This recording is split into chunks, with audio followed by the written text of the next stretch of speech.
여러분이 몰랐던 이슈 속 뒷이야기 시크릿 피플 지금 시작합니다.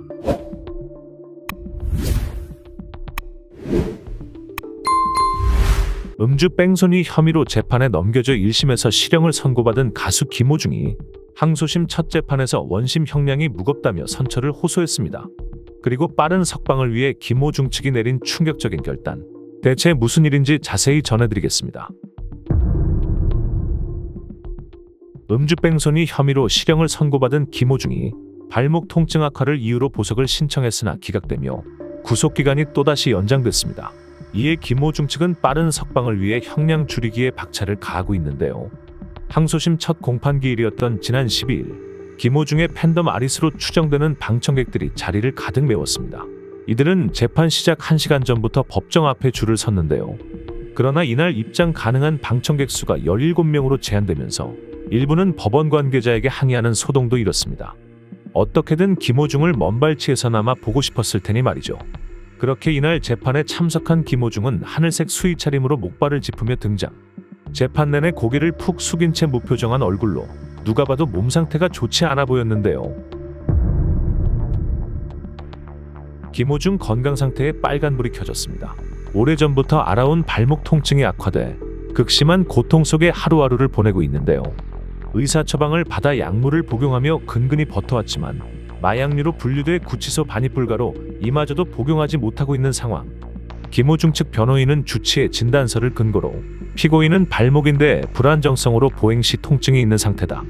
수술 시기가 늦어지면 관절염 진행 가능성이 높다며 보석 허가를 요청했지만 법원은 이를 기각하고 말았습니다.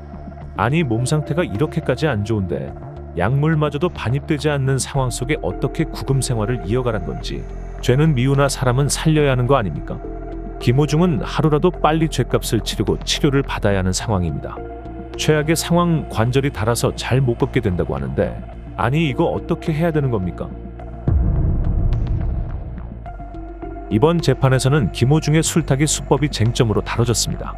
하지만 변호인 측은 김호중의 행적이 전형적인 술타기 수법과는 차이가 크다며 의혹을 전면 부인했죠. 통상적인 술타기와는 다르고 관련 수사도 제대로 이루어지지 않았다는 게 김호중 측 입장. 또 김호중에 대한 수사 기록은 3,500여 쪽에 달하지만 술타기 수법 관련 조사는 극히 일부에 불과했습니다. 이것 또한 가볍게 사고 경위를 물어보는 정도였으며 수사기관에서도 술타기를 의심하지 않은 것이라고 주장했는데요. 김호중 측 변호인은 말합니다. 술타기를 할 생각이었다면 경찰에도 스스로 술을 마셨다고 밝혀야 할 텐데 김호중은 오히려 부인했다. 물론 솔직하지 못한 점은 대단히 잘못했지만 술타기 수법은 전혀 생각하지 않았다. 더군다나 술타기를 할 생각이었다면 캔 맥주가 아니라 독한 양주를 마셨을 것. 당시 편의점 묶음 할인으로 4캔을 샀는데 젊은 30대 남성이 음료수 대신 맥주를 산 건 상식적인 일이라고 강조했습니다. 또 김호중 측은 특가법상 위험운전치상 혐의에 대한 사실 오인 주장도 펼쳤는데요. 사고 당시 김호중이 정상적 운전이 곤란할 정도의 만취 상태가 아니었기 때문에 항소심에서 다시 판단해야 한다는 것.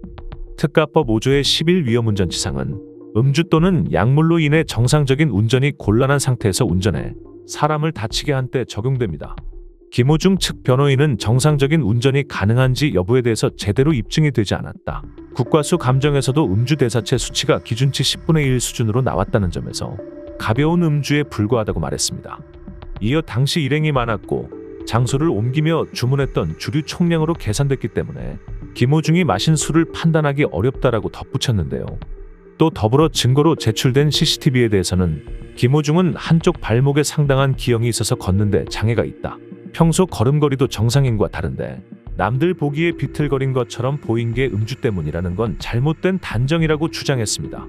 여기까지 김호중 측 변호만 들어보면 뭔가 허점이 상당히 많아 보이는데요. 이거 제대로 판결이 내려지긴 하는 겁니까? 음주 뺑소니를 시작으로 꼬리에 꼬리를 무는 범행이 주르륵 있음에도 어디 하나 제대로 김호중의 죄를 정확히 물어가지 못하는 듯한데요.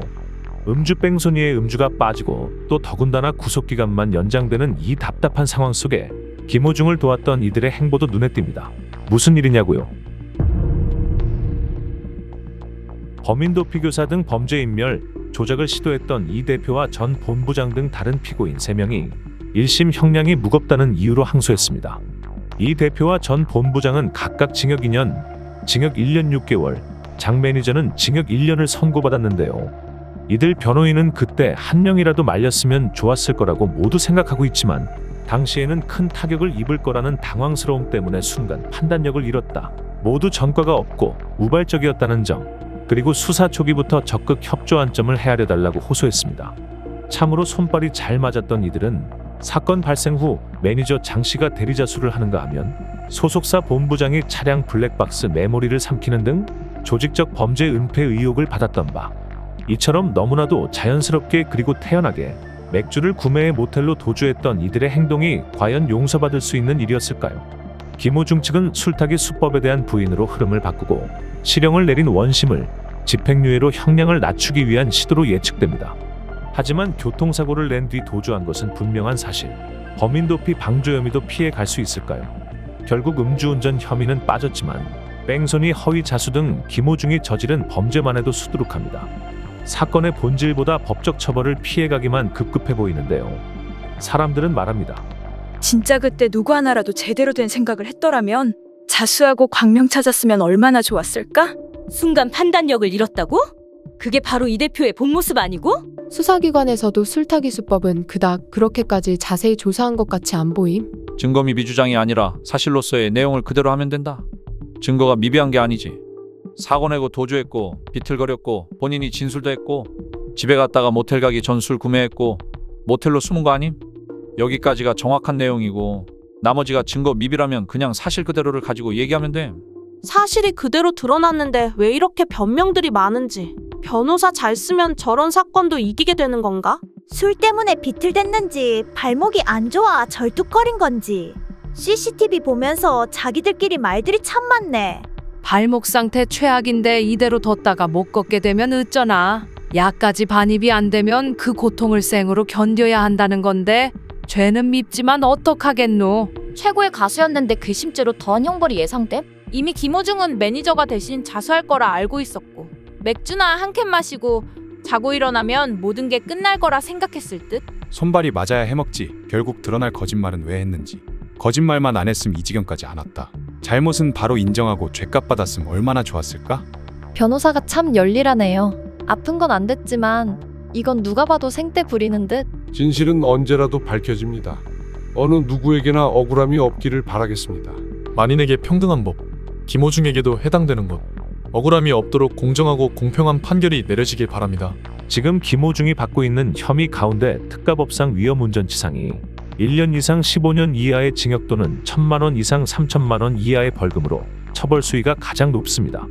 특가법상 도주치상은 1년 이상의 유기징역 또는 500만 원 이상 3,000만 원 이하의 벌금이고, 도로교통법상 사고 후 미조치는 5년 이하의 징역이나 1,500만 원 이하의 벌금. 게다가 김호중이 교통사고를 낸 뒤 바로 도주한 사실관계 자체는 부인하기 어려운 상황인데요. 결과적으로 김호중 측의 항소심 재판 전략은 술타기 수법에 대한 부인으로 여론의 흐름을 바꾸는 동시에 특가법상 위험운전치상 혐의를 부인해 실형에서 집행유예로 형량을 낮추기 위함으로 풀이됩니다. 음주 뺑소니 사고를 일으켜 사회적 물의를 일으킨 김호중의 구속기간이 계속해서 늘어나는 상황 속에 극심한 고통 속에서 버티고 있는 김호중의 최후가 어떻게 될지 많은 사람들이 지켜보고 있습니다. 김호중이 진정 반성하고 자신이 저지른 죄값을 받을 수 있도록 끝까지 지켜보겠습니다.